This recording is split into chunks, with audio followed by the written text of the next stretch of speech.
What is going on, everyone? My name is Drew Spencer with the React and Attack Football Podcast, where we try and go over NFL content from all 32 teams every single day. And boy, oh boy, there's always something going on in the NFL world.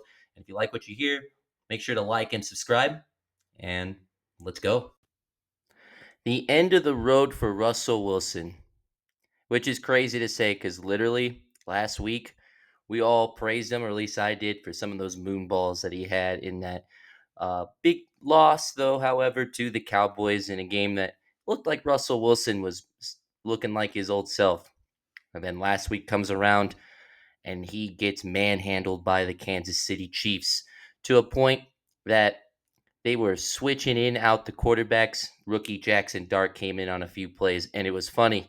I almost equated it to the SpongeBob episode where, you know, Squidward and SpongeBob are doing their comic stand-up thing, and every time Squidward puts his, hand out there, everyone's like, boo. And then every time SpongeBob comes out there, like cheering. Well, that's exactly what happened with Russell Wilson and Jaxon Dart uh, last week when they played Kansas City. The fans, they want it, right? I mean, it's makes no sense anymore to the fans, I'm sure, to keep continuing to trot out Russell Wilson um, when you have a young quarterback that this team has desperately wanted to rally around again, especially the fan base. And now they have Jaxon Dart.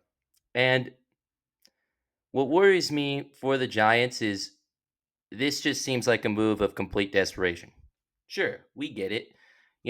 Dayball, in my opinion, very much on the hot seat. This is something that needs to be done. They need to see if Jaxon Dart is more than what I thought of him coming out of the college, out of the draft. I really didn't see too much value in Jaxon Dart. Yes, he's prototypical size that you like. He can move a little bit. He has a decent arm, but what he was asked to do, at Ole Miss, and wasn't exactly, outstanding tape. Had some throws every once in a while, but it's, what really worries me here. Uh, it's this O line. I mean, yes, Russ was taking sacks because he just cannot move the same way he thinks he can, and he holds onto the ball for way too long. And hopefully, this is something that Jaxon Dart will be nothing like, right? You're hoping that when he comes out there with the ball in his hand, that he can just get it out quickly, won't take those sacks. But sometimes, I, I just I just think with all this instant pressure that is on him, which it is funny, he did have a quote talking about pressure, as he alluded to the fact that only the top players in the league have that real pressure. And I think that's something that probably Coach Dayball instilled in him, basically saying, like, hey, the New York media, the fan base, if you suck, the NFL world in general is going to tear you apart if you suck, but you need to have the confidence in yourself, not to tell yourself that you suck or anything, but just to say, hey, let's go through these lumps together. And it's going to be a struggling season. Well, this is exactly why Brian Dable needs to go to Jaxon Dart, because if anything's going to keep his leash longer as the head coach of the Giants, it is to start this guy. However, I need to see some more results overall from Brian Dable. I mean, even if Jaxon Dart comes out and plays okay, there's still a lot of other questions I have, like why this offensive line has continuously never really developed under him. Where's their run game? Where is this discipline that they're lacking? I mean, there's a lot that I look at Brian Dable, but this is the ultimate Hail Mary move, right? You know, Russ's moon balls weren't working anymore. Uh, you got to see what the kid has got. And even though I might not have the most glowing reviews of Jaxon Dart, it is time. It is time for it. As for Russ and the end of his road, I mean, the way I was thinking about it, I was like, what team out there would be interested in Russell Wilson at this point? Because he's on relatively cheap contract for the Giants. You could make a trade, but what team would really want him? I mean, the Jets, if Justin Fields, but I think Justin Fields has actually been improving as a quarterback overall with the Jets, even if it's not very fantastic over the last few games. But I mean, he's coming off his concussion, so I think they're okay with that, right? I don't see the Saints making that type of move. Maybe Cincy, but I think Cincy, if they really feel that Jake Browning can't be the guy, maybe they look at Kirk Cousins, but maybe it's a Russell Wilson. I don't know, man. They typically don't make these type of trades or moves. Um, so yeah, Russell, for him, I think it is very much the end of the road for him as a starter in this league. I mean, the writing for most people has been on the wall for the last few years, but yeah, I think at this point it's shown that he just cannot move the way he used to and the way that he thinks he still can. And the fact that it's crippled his game completely. And here he is in the twilight of his career. And it is unfortunate to see as someone that got to see Russell Wilson, kick my ass for twice a year for a better part of a decade. You know, I should be happy about it, but it is pretty interesting to see this abrupt fall off from Russell Wilson as he's one of the few case studies of quarterbacks that I remembered where, you know, he had some stellar years for so long, and then after a switch, he just fell off completely. And yeah, and before I jump into the preview of this upcoming game tonight, just wanted to touch up on another team that is kind of in a Hail Mary mode as well. Um, I believe it's the Atlanta Falcons. I think head coach Raheem Morris is definitely on the hot seat already. After just getting absolutely dismantled and embarrassed by a Carolina Panthers team that, let's face it, even though they showed up and played extremely well, having the reinforcements of like Derek Brown and stuff, for instance, being back in that line, they're able to do so much more than they were able to do last year, especially in the run game. But there was nothing. They couldn't get anything going. This is 2 games in a row now for Michael Penix, especially where he has just looked dreadful. The pick six that he had last week was one of the worst I had seen, as he just chose the complete wrong read, threw a flat right to a defender, essentially a well covered player. Meanwhile, he had a guy a little up 8, 10 yards up the field, wide open, his hands up, essentially, and didn't see him, and that would have been a first down. Again, what does that matter in the great scheme of what happened? Is that absolute throttling of the Falcons and their offense? No, but I mean, those are things that you would like to see, and those were, blame is put on Michael Penix, but blame all around on this offense that just looks stale and stagnant, and it really doesn't seem like Raheem Morris has got these guys to get going. Now, here's the thing: on the flip side, I will say that that defense has been flying around a little bit more, but at the same time, it didn't really look much improved against Carolina. Now they are missing some guys, but I just have no confidence, no faith really in Atlanta.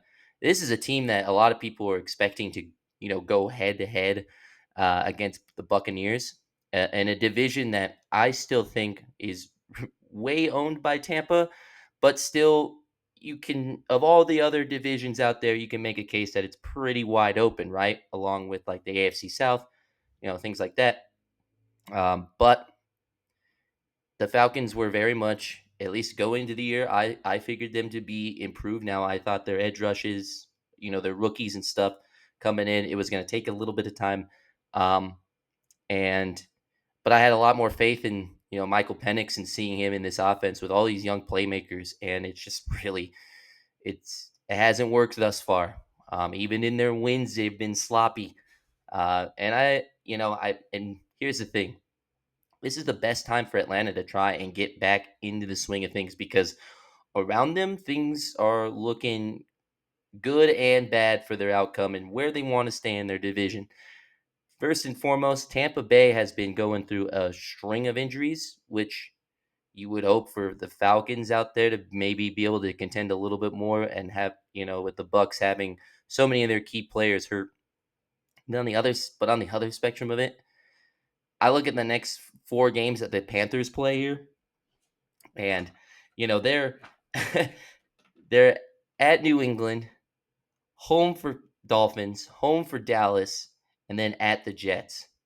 Dude, those are all very easily winnable games for the Carolina Panthers. And if the Falcons offense and this team continues to just absolutely struggle, against a Commanders team that's coming up first for them, which I do think they will struggle as Jaden Daniels may or may not be in, but signs are kind of pointing to that.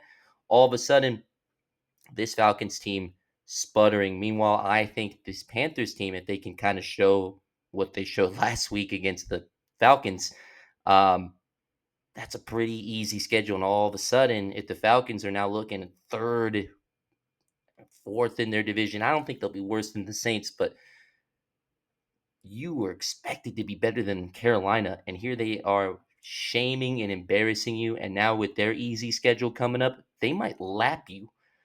And by the mid-season mark, if I'm the Falcons and not have an extra first round pick, and if you're below 500 you know, by that point, I think there might be some changes by the end of the year. But tonight's game is the big topic, man. A massive NFC West showdown between Seattle and Arizona. And both teams' O lines coming in this game pretty banged up. I'm not gonna lie. Josh Jones, tackle for Seattle, is ruled out, and a lot of guys on Arizona's side are absolutely banged up. I mean, we're talking 4 of their 5 offensive line are all questionable to play now. Severities of those injuries differ. And maybe these guys will all go out there and play, as O linemen are tough sons of bitches, as you guys know. But I mean, crazy, and especially going up against the Seattle defense in this front, coming off a massive win against a subpar Saints team, sure, but I mean, unlike the Arizona Cardinals or the Niners before them, they blew the brakes off of them, scoring over 40 points and making that game pretty much over by the end of the first half. And it has a lot to do with Seattle's defense that I've talked about before, but as they are second in points allowed in the NFL, um, about mid-range for yards, but they're still getting a lot of pressures and sacks. They're still, getting turnovers. Uh, their big other question mark for them is, their rookie safety and more Emmanuel is also doubtful as how they've been able to utilize him with these like 3 package safety looks and stuff from here or there, and have it sucks not having that guy in Mike McDonald's scheme there. But I still do have confidence that Seattle's defense can deploy a really good fighting chance against this Arizona team that they're banged up on, well, as they're losing out on Zay Jones, who is out with, I believe, a concussion. There's a lot of injuries. Sorry, guys, to keep up on, but he's not going to be in there. Marvin Harrison Jr., the way that they utilize him is to be more vertical threat. And I think, looking back at his tape, everyone expected that.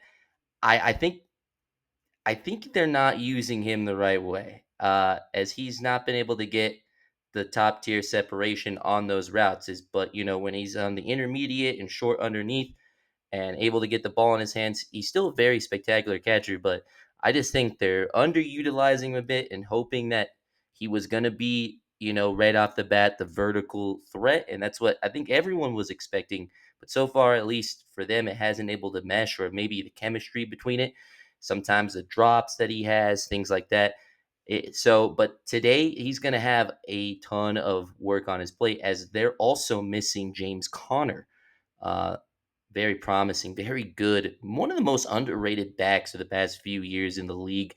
Very unfortunate. And big reason why Arizona lost against the 49ers. As once James Conner went down in that grindy, tough game, back and forth, Trey Benson, outside of a couple good runs to the outside, he gets stopped. And circling this all back to Seattle's defense, I I don't have much hope in this Cardinals team, especially with their offensive line being banged up and down and out of an important receiver. Yes, they still have weapons, but not being able to run the ball well without that second level energy from from James Conner. That sucks, man. I kind of have this game being a bit of a slot fest. However, I'm not sure that Seattle's just going to run away with this game, as I believe division games are always, especially in the NFC West, especially any that involve the Cardinals. In my years of existence, it feels like they always come out of nowhere. They'll win games that you're not expecting them to win, or they'll put up a better fight. But I got to go Seattle here. With how Sam Darnold was looking, getting him more utilized last week. Again, I know against the Saints, but utilizing him, a little bit more, you know, play action, shotgun, and not as much under center. I think really went a long way for how this offense is going. And these are things that they're going to, work on throughout the season, which is scary to think because, you know, if Seattle can find a way to unlock Sam Darnold into some type of rhythm where he can be effective at, um, and especially with the rise and ascension of JSN, who has become such an amazing player, receiver in this league. Just, yeah, I have a hard time thinking that Arizona is going to slow this down. Their promising corner, also, Will Johnson, is out. The rookie there, he's made some big plays for them, but it's not looking like he's going to play. That sucks. So this is just, again, this hobbled Cardinals team. I know I talk a lot about the Niners being hurt because they are, but there's other teams in this league that are pretty banged up as well. And Arizona's kind of limping in this game on a short week here, against a Seattle team that I think is primed and ready to take them on. I'm gonna have this game. I'll say a little bit low scoring.